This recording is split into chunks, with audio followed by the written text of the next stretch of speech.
안녕하세요, 여러분. 오늘 저희가 좀 깊게 들여다볼 주제는요. 바로 중국의 군용 로봇 늑대입니다.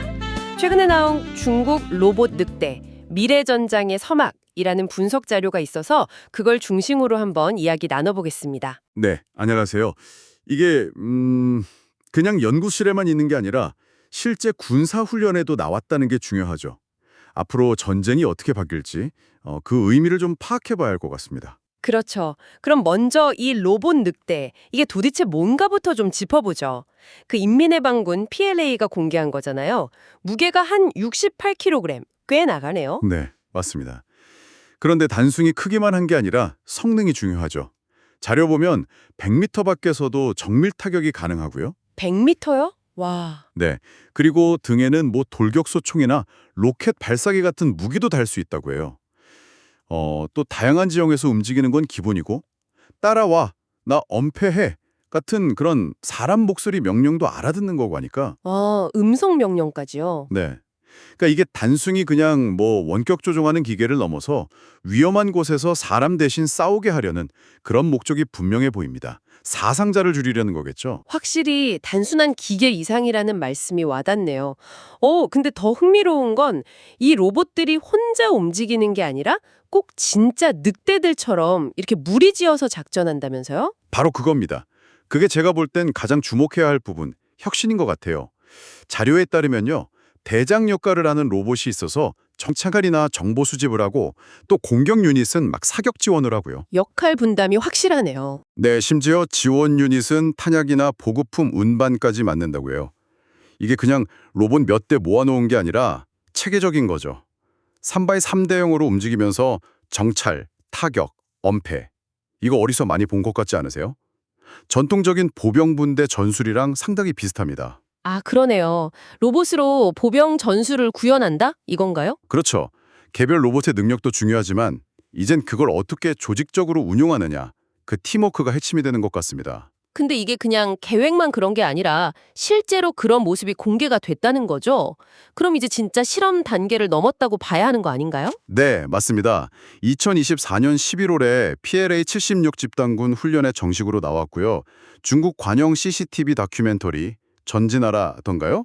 거기서는 아예 실제 사격하는 모습까지 나왔다고 하니까요. 사격 장면까지요? 훈련에서? 네, 그리고 더 최근에는 그 76 집단군 훈련에서 아예 인간 병사랑 같이 작전하는 모습까지 보였어요. 예를 들면 로봇 늑대가 FPV 드론 있죠? 그 1인칭 시점 드론. 그거랑 같이 정밀 타격을 지원하거나 엄폐를 해주고. 와, 드론이랑 협력까지? 네, 그리고 QBZ 원나이론 소총이나 로켓 발사기로 무장한 실제 병사들하고 같이 대형을 맞춰서 막 전진하는 그런 장면들이 포착됐습니다. 이야, 이건 진짜 로봇하고 사람이 같이 싸우는 시대가 정말 오는 거군요. 놀랍네요. 그럼 이런 기술 발전이 단순히 뭐랄까 군사 기술의 진보를 넘어서 좀 더 큰 그림에서 보면 전략적으로는 어떤 의미가 있을까요? 아까 자료에 심리적 효과 얘기도 있었던 것 같은데요. 네, 전략적인 함의가 굉장히 크죠. 일단 말씀하신 심리적 압박 효과, 이거 무시 못합니다.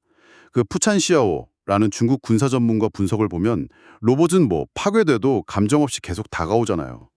는 자우심을 주고 밖으로는 잠재적인 적들에게는 까불지 마라는 경고 메시지가 된다는 겁니다.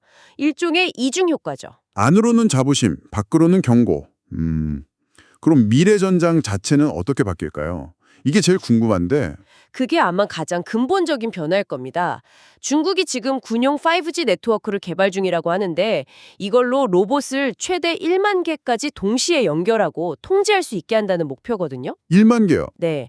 상상해 보세요. 그런 규모의 로봇 부대가 움직이는 전장은 훨씬 더 자동화될 거고 인간과 로봇의 역할 분담은 지금이랑은 비교도 안 되게 달라지겠죠. 일부에서는 중국이 이 로봇 분야에서 이미 미국을 좀 앞선 거 아니냐? 이런 평가도 나와요. 정말요? 미국보다 앞섰을 수도 있다. 네, 가능성이 제기되고 있습니다. 만약 그게 사실이라면 국제적인 군사 균형이나 기존의 억제 전략 같은 것들도 다 영향을 받을 수밖에 없겠죠. 결국 이제 자율성을 가진 무기 시스템이 본격적으로 전장에 등장하면서 새로운 군비 경쟁, 또 새로운 전술의 시대가 열리고 있다. 이렇게 봐야 할 것 같습니다. 정리를 좀 해보면 중국의 로봇 늑대는 이제 더 이상 SF 영화성 얘기가 아니라 실제 훈련에 투입돼서 인간하고 같이 작전하는 단계까지 왔다. 단순히 신무기 하나 나왔다. 이걸 넘어서는 의미가 있어 보이네요. 네, 맞습니다.